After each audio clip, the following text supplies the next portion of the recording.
Veel üsna hiljuti, kui tahtsime oma asukohta kindlaks määrata, siis küllap võtsime taskust välja mõne paberkaardi või sorisime atlases. Ja ehkki paberkaardid ei ole ju tegelikult mitte kusagile kadunud, on nende kõrvale tekkinud nii-öelda uue aja kaardid, mis on nagu elus ja kus peal toimuv on nähtav reaalajas. See on valdkond, kus Eesti teadlased ja firmad on maailma tipud.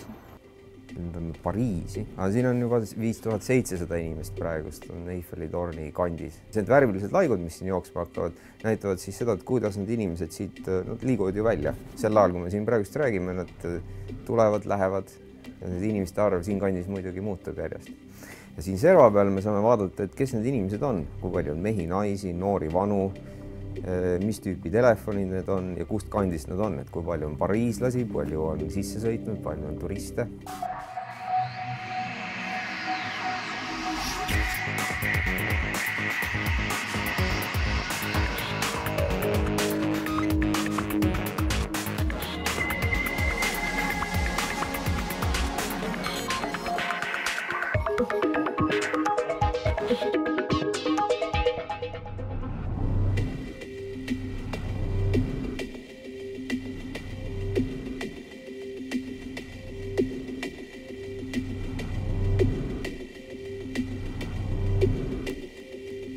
Esimesed kaardid on ilmselt sama vanad kui inimkond ise.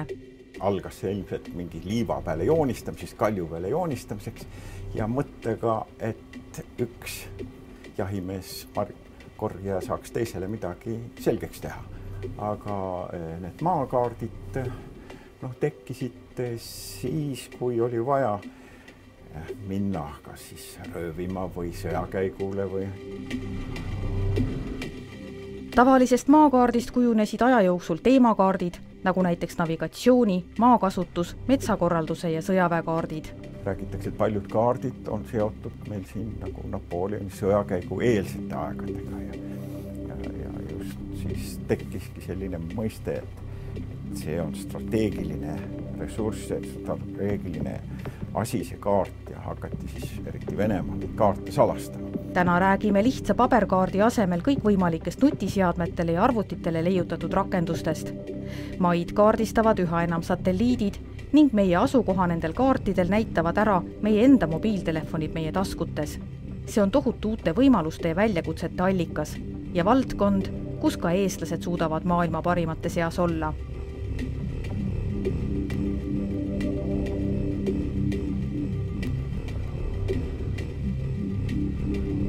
Möödunud aastal pöördus Regio poole palvega Saudi Araabia mobiilioperaator, et leitaks lahendus 10 000 Hatši palverändurite positsioneerimiseks ning jälgimiseks.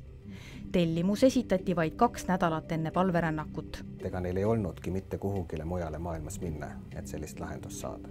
Ükskõik, kes teine tarnija maailmas oleks saanud sellise lähteülesande, oleks pidanud ta seda süsteemi hakkama lööma üsna nullist.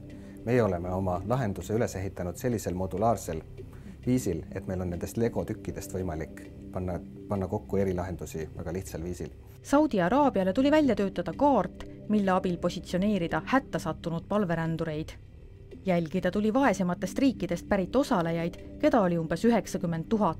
Paljudele neist anti Saudi Araabia piiril telefon taskusse ning kogu loo mõte oli ära hoida iga-aastane 100 palverändurite eksimine ja sellega seotud segadused. Ehk siis, kui palverändur hätta jääb ja ära eksib ja helistab kõnekeskusse, siis kõnekeskuse operaator vaatab, otsib kaardis lähima potentsiaalse aitaja ja kui ta ei saa telefoni teel aidatud, siis ta viib nad kokku. Või teistpidi, kui tehakse monitooringut ja nähakse, et mingisugune osa positsioneeritavastest inimestest või üks neist on sellelt teelt nagu juba kõrvale kaldunud, saab ka neile helistada ja öelda, et tulge nüüd tagasi, et te olete nagu valesse suunda minemas. Eestlastel tuli siin arvestada oludega, mis välistasid GPS-i kasutamise. Tarvitusele tuli võtta mobiilivõrk. Enamus selliseid asukoha määravaid lahendusi töötavad GPS-süsteemil. Kuid sellises situatsioonis, nagu on Hatši, kus kõrbes toimub inimeste massiline liikumine, kus ei ole võimalik ja kus see üritus toimub mitu päeva ja kõik need GPS-iga vahendid, nutitelefonid, GPS-i moodulid, nad söövad sedavõrd tugevasti akut, et see aku saab lihtsalt otsa ja sellest asjapulgast ei ole kasu, kui see aku otsa saab. Et ta enam ei positsioneeri ja hakata kõrbesse looma eraldi elektriliine selleks, et oleks igal pool laadimispunktid, kui palju see takistaks seda liiklust, mis edasi teeb. Et ühesõnaga GPS, ma arvan, sellises situatsioonis ei tööta. Kuidas mobiiltelefoni positsioneerimine käib? Selleks on 10 eri viisi ja igal ühel oma head ja vead. Kõige lihtsam on selles, mis on kõige vanem meetod, on see, et mina olen siin ja minu telefon kasutab mingist mobiilimasti. Ja siis see mobiilimast on siin, see levi on siiamaani, mina olen siin, mobiilimast on siin ja siis see koordinaat siin. Ega nemad ei tea, kus ma olen. Nad teavad, kus mast on ja siis selle masti koordinaat ongi minu koordinaat. Niimoodi öeldakse, kus ma olen. See on ju ebatäpne. Linnas oleme positsioneeritud sel moel 500 meetrise täpsusega, metsas kuni mõnekümne kilomeetrise täpsusega. Saab mõõta ka minu kaugust mastist. Ja siis saab siukse rõnga. Ja selle rõnga paksus on 500 meetrit kuni 1 kilomeetrit. Siis ma saan siukse ringi. Aga mobiilivõrk on üles ehitatud niimoodi, et enamik maste töötavad siukse 3 sektoriga ja tulemusena ma saan anda siukse banaaniks, nimetame seda. Ja banaan on juba palju täpsem kui siukene suur ring või rõngas ja praktikas see ongi see, kuidas mobiilivõrgus Eestis ja Euroopas inimesi positsioneeritakse. Samamoodi leiti eksinud inimesed üles ka Saudi Araabias. Sellest täpsusest piisab, et eksinud inimene õigele teele tagasi suunata. Linnas mõnisada meetrit ja kõrbes mõni kilomeeter on täiesti piisav, et õige suund jälle kätte näidata. Ja see lahendus ei olnud ainult tarkvara installeerimine, vaid sellist tüüpi positsioneerimislahendused on seotud tihedalt mobiilioperaatori võrgu tarkvara ja võrgu osadega. Muidugi tundus ka meile alguses võimatu ülesandena see kõik 2 nädala jooksul ära teha, aga sellise 2-3 kuu jooksul oleksime seda ka suutnud suure tõenäosusega teha ainukesena maailmas. Lisaks tuli eestlastel kokku panna ka korralik Mekka-kaart. Asja käigus selgus, et Mekast ei ole nii head kaarti, kus oleks peal kõik tänavad, tänavanimed, mošeed, need punktid, mis võiks olla nagu just nimelt sellised visuaalselt palverändaja poolt nagu nähtavad. Tänapäeval võib inimese põhimõtteliselt koos kõigi tema isikuandmetega kaardi peale jalutama panna. Ja üks probleem, mis on tekkinud, on küsimus, kuidas seda kõike teha nii, et meie elu läheks paremaks ja samas, et säiliks meie privaatsus. Kui meil on taskus piisavalt hea nutitelefon, siis jälgivad meid satelliit, mobiilmast ja wifi purk.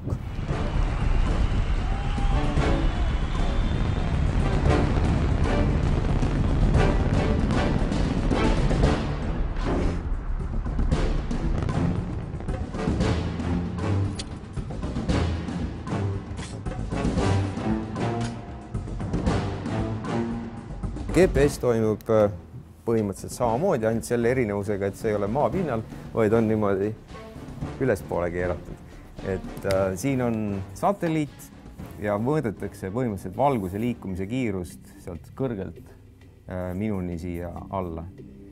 Ja kui ma ühe saan, siis sellega ei ole midagi teha, sellepärast et see satelliit, ma saan satelliidist kauguse, aga mitte midagi rohkemat. Kui mul on teine satelliit, siis tekib juba parem, aga jällegi tulemuseks on ainult üks suur pikk joon ümber maakera, kus ma võin olla.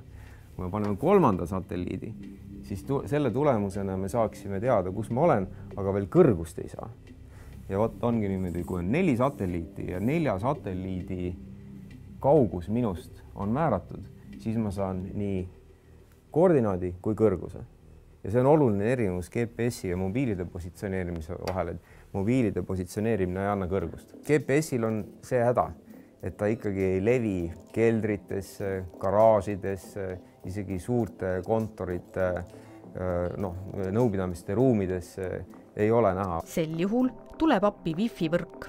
On see nipp, et eriti linnakeskkondades ei ole ainult mobiilivõrk see, mis meile asukohta annab, vaid kogu linn on täis wifi tugijaamasid. Ja mida siis tehakse on see, et sisuliselt sa pead ära kaardistama kogu linnas, millised wifi tugijaamad siia kostavad. ja kui tugevalt nad kostavad. Sisuliselt nagu igal kohal, kus ma seisan, on olemas justkui sõrmejälg. Inglise keeles nimetatakse fingerprinting. Et kui ma selle koha peal olen, siis on mul need wifi purgid, mille nimed on kõik ju eraldi olemas. Et üks on tugevam, teine nõrgem. Järelikult ma olen nagu siin tänava nurgas või teises otsas. Mis sa arvad, kuidas seda linnu kaardistatakse? Kes see küll sõidab ringi ja kes see kaardistab? Meie ise. Et kellel on need nutitelefonid, seal töötab reaalselt niimoodi, et kui meie natukene korra paneme GPS-i sisse, siis ühtlasi vaadatakse meie ümber, sest wifi on ka ju mobiiltelefonides sees. Sealt saadakse teada, millised wifi tugijaamad on ümber kaudu. Sellest saab selle konkreetse koha jaoks üks sõrmejälg, siis see saadatakse Google'ile või Apple'ile, kes paneb selle ilusti kirja. Ja enamusel meist pole aimugi, et töötame muu hulgas ka vabatahtlike kaardistajatena. See jaht tuleb sellel hetkel, et kui me ostame uue telefoni ja lülitame sisse, siis on seal terms and conditions või need liitumistingimused, mida keegi läbi ei loe. Selle koha peal kõik me anname jahi ja siis unustame ära, et me selle jahi Google'itele ja Apple'itele andsime.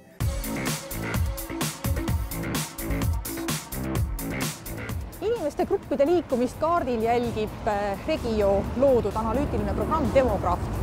See ei nuhi üksikisiku järel, vaid näitab näiteks linnaplaneerijatele, kuhu on mõtet ehitada maju, milliseid teid tuleks laiendada ja näiteks kaupmeestele, kust liiguvad nende kliendid ja kuhu on üldse mõtet reklaame saata.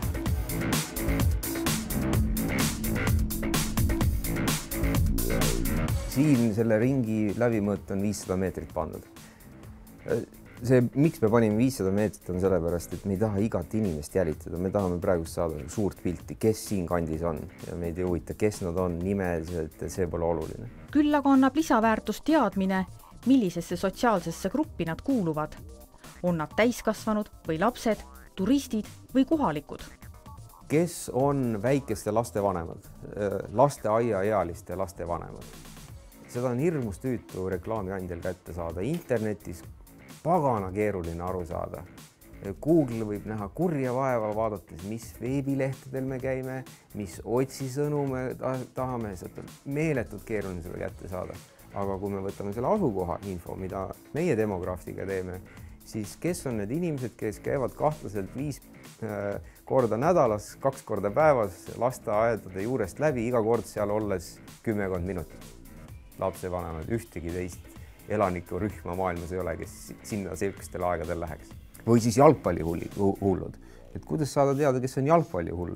Ma saan teha niimoodi, et ütlen konkreetse jalgpallimängu ja siis vaatan, et kes seal olid selle jalgpallimängu ajal.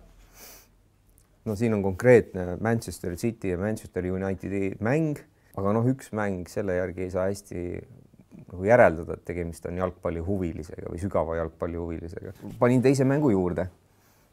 Ja see on siin praegust valitud niimoodi, et mõlemad mängud on Manchester City mängud.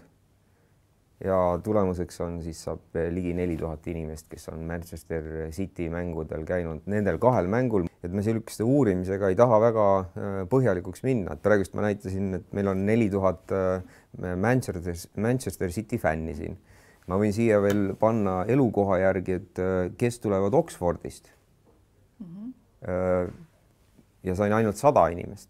Ja kui ma oleksin ühe asja siia juurde, siis ma ei saaks enam vastust. Sellepärast, et me oleme hinnanud kuskil 100 inimese peal on see piir, millest me ei taha nagu detailsemaks minna. Sest meie asi ei ole kellegi taga luurata. Demografti funktsioon on osaliselt võimalik kasutada juba mobiilioperaatorite olemasolevate andmete põhjal. Täpsemad analüüsid nõuavad aga lisainvesteeringuid sidevõrkudesse, tehakse seda siis, kui see on majanduslikult otstarbekas. Me suudame töödelda umbes 10 asukoha uuendust iga inimese kohta tunnis. See on 2 suurusjärgu võrra rohkem kui see, mida siiamaani on ääri-veeri proovitud. Et tänu sellele on meie analüüsid ülimalt täpsemad kui need, mis siiamaani tehti.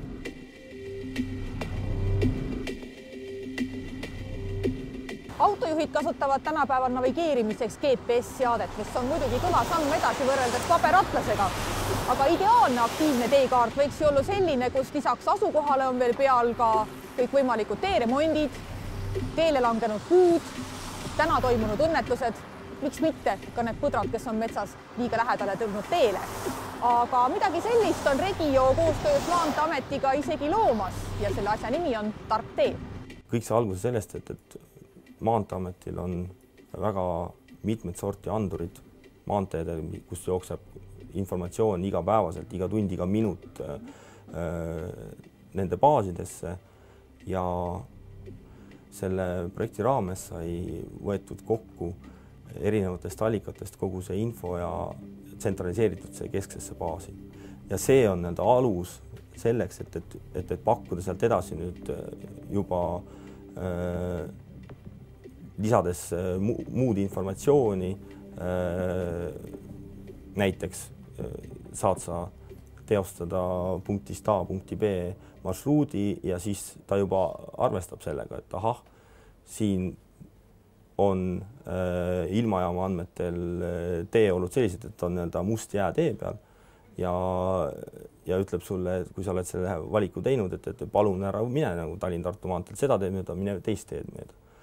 Ja lisaks sellele statsionaarsete andmete baasile on Maanteeametil päris suur hulk inimesi, kes tegelevad igapäevaselt teedel olevate sündmuste registreerimisega ja kogu see teedel tehtava töö ja tegevuse info on võimalik läbi Targa tee sisestada sellest samasse baasi ja sealt edasi siis välja anda tavakasutajale.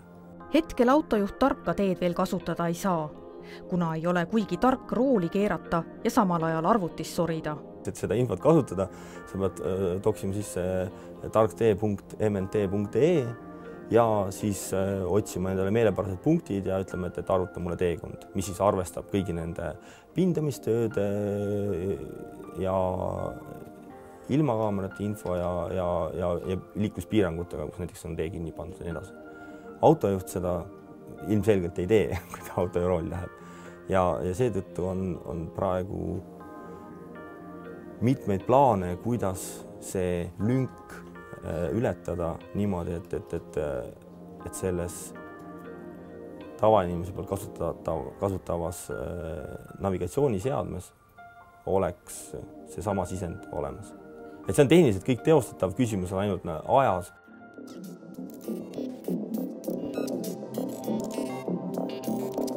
Kaart kui selline on ka südameks kiirelt teisaldatavale julgeolekusüsteemile IMSK, mille loomisest Regio osa võtab koos maailma selle alla suurimate tegijatega Thales, Saab ja Selex. IMSK on tegelikult, akronüüm on tegelikult ingliskeelsest sõnadest tuletatud Integrated Mobile Security Kit, mis eesti keelde panduna võiks tähendada seda, et on kergpaigaldatav süsteem, mis peab olema kiiresti ühes kohas teise tarnitav. Näiteks, et tänapäeval on olemas kõrgesti turvatud süsteemid jalgpallistaadionitel, erinevatel riiklikel hoonetel, majadel, mis iganes sellisel paigal seisval infrastruktuuril. Hea näide, et kuskil Härma-talus saadakse kokku, eks ju. Kutsutakse tähtsad isikud kohale ja siis on sinna vaja paigaldada selline süsteem, mis tagaks kõikide inimeste turvalisuse. Et kasutatakse üle 20 erineva sensori, mida siis on võimalik kiiresti tuua Euroopast, X asukohast, Prantsusmaalt, Itaaliast, Rootsist kohale. Ütleme nii, 24 tunni jooksul ja see paigaldada siis suvalisse asukohta. See tähendab, et koha peal peab olema paigaldatud kogu integratsioon. Sa pead selle püsti saama, sa pead erinevate moodulite vahel tekitama sellise info liikumise, et kui üks süsteem sulle midagi ütleb, siis see jõuaks ka kindlasti sinna keskele kokku. Süsteem tähendab hulka kaameraid, mis ümbruskonda ja inimesi jälgivad. Enamasti tuvastatakse liikumised ja inimesed läbi videotöötluse. Loomulikult võib kasutada ka erinevaid muid vahendeid, näiteks GPS-info või mobiilpositsioneerimine antud juhul väga hästi ei tööta, sest see ala on tavaliselt väike. Et ikkagi läbi reaalajas jälgimise ja selleks on terve hulk kaameraid üles seatud ja mitte ainult kaameraid tavatähenduses, vaid kaameraid, mis töötavad erineval näiteks lainepikkusel, et sa saaks näha ka näiteks, mis toimub, mitte ainult milline see inimene välja näeb, või kas ta on seal, et sa näed ka, kas tal midagi seal riiete all on peidus sellist, mida seal ei tohiks olla. Kuid otsuseid langetava dispetšerini jõuab ainult see pilt, mis on oluline, sest ükski inimene ei jõua korraga jälgida paljusid kaameraid ja pole mingit mõtet tõmmata tema tähelepanu põõsas krabistavale oravale. Ebaolulise info praagib välja arvuti. Tehnoloogilises mõttes on püütud teha niimoodi, et seda teeks võimalikult palju arvuti.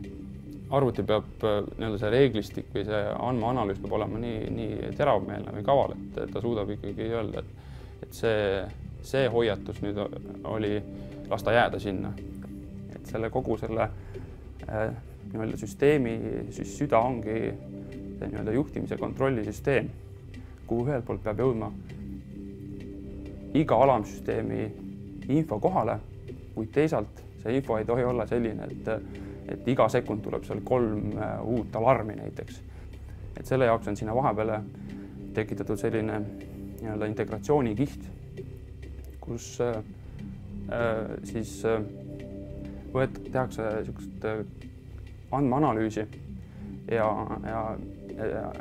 see peaks päädima sellega, et siis sellele konkreetsele isikule, kes istub seal kontrollikeskuses, juhtimiskeskuses, jõuaks ainult oluline informatsioon. Selles infosüsteemis see keskne koht ongi tegelikult ju kaart. Meie olime siis tegelikult selle projekti südames, ehk seal info või kontrolli ja juhtimise keskuses. Meie roll oligi kokku panna see info siis ühele kaardile. See tähendab, et kaart peab olema interaktiivne, ta peab töötama reaalajas, see peab olema näha, kus on midagi fokusseeritud, millised signaalid või alarmid üles tulevad. Neid peab olema võimalikult vähe ja see peab inimesel olema intuitiivselt hästi arusaadav.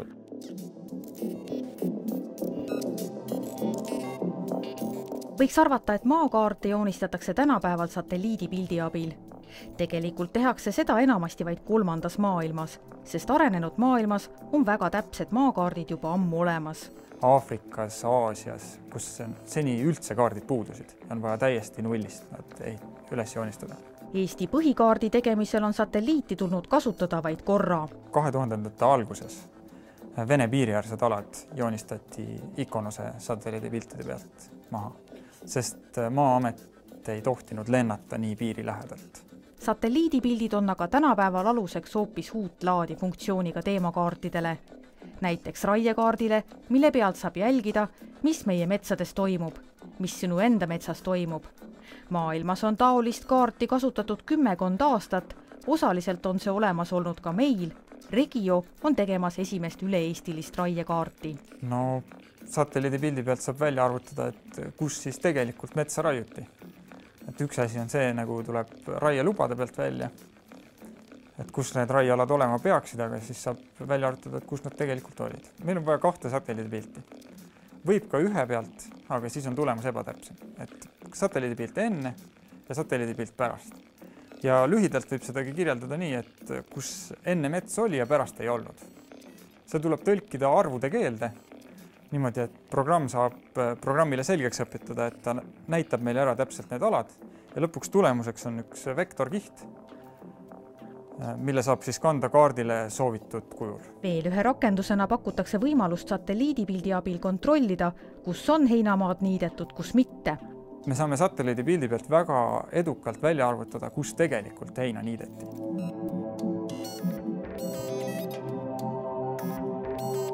Ja samamoodi juba mõõdetakse meie üleujutusi. Me alustasime üleujutuste kaardistamisega 2010 kevadel. Me kõik mäletame, 2010 talv oli väga lumerohke ja kui ühel hetkel see kõik ära sulas, siis meil üleujutusalasid kokku, ma võin nüüd arvu ka välja öelda, oli umbes 500 ruutkilomeetrit. See on tohutu ala. See on peaaegu 2 võrdsjärve. Veel üks huvitav rakendus on pinnase liikumiste tuvastamine millimeetrise, sentimeetrise täpsusega. Praegu on just Tartu Ülikoolis 1 bakalaureuse ja 1 magistritöö minu juhendamisel. Ja siis me saame teada, et kui palju Ida-Virumaal tegelikult on mingi ala vajunud või kerkinud, tõenäoliselt ikkagi vajunud. Niisamamoodi on valminud esimene üle-eestiline satelliidiandmetest arvutatud biomassi jaotuse kaart. Väga hästi on näha see, et Alutaguse metsad on tumerohelisemad oluliselt kui siin Rakvere ümbruse põllumaad. Ning esmakordselt esitatakse ÜRO-le iga-aastane kohustuslik aruandlus selle kohta, kui palju meie maastikud süsihappegaasi seovad satelliitpiltidelt arvatatu järgi. Seni on seda tehtud nii, et on rakendatud mingid vaikimisi konstante, et paras vöötmes umbes mets peaks siduma nii mitu tonni aastas. Aga keegi ei ole arvutanud välja, et mis siis tegelikult juhtub. Satelliitseire abil annab välitöid väga palju vähendada. Samas on tingmärkidel põhinevat maakaarti välja vahetamas fotod, mille näideteks on Google'i satelliidikaardid, Street View ja ka külgsuunas lennukilt tehtud fotod. Tegelikult see uue aja kaart praegu on uue aja kaart, 2 aasta pärast on teie auto endiselt pargitud maja ette. Regio 3D Tallinna vanalinna kaart on fotode tegemisest 1 samm edasi. Siin ei ole tegemist lihtsalt üles pildistatud fotodega, vaid hoonete mudelitega, detailsuseni välja joonistatud fassaadidega, võimalusega kangialustes kolada ning majadesse sisse astuda. Ja kui Google'il ei pruugi olla huvi meie kohta käivad Street View'd kuigi tihti uuendada, sest New York tundub palju olulisema paigana, siis Regio teeb seda hea meelega, kuna Baltikumi kohta kogutakse värskeid andmeid igal aastal. Ning Tallinna vanalinna 3D'le on oodata ka järge, mis hõlmab kogu Eestit. Ajakohasus andmetel on nagu hästi oluline, et võib-olla väga kaasaegne lahendus, aga kui sul on aeg edasi läheb, siis inimesed alati ootavad, et nüüd oleks kõige uuem pilt. Ja seetõttu jah, Tallinna 3D näitel võiks öelda, et me saame 2 aasta pärast pakkuda sarnast lahendust näiteks kogu Eestile ainult, et see on ajas uuenev. Tõsiasi, et me liigume elektroonilise kaardi suunas, ei muuda ilmselt kunagi päris mõttetuks tavalist paberkaarti. Just tavaline paberkaart on ilmselt see, mis meid ka tulevikus metsast välja aitab, kui telefonil ja taskulambil patakad tühjaks saavad. Patareid ei saa otsa, jah, et võib-olla see taskulamp läheb pimedaks, aga järgmine päev on jälle päike väljas ja saab kaarti lugeda.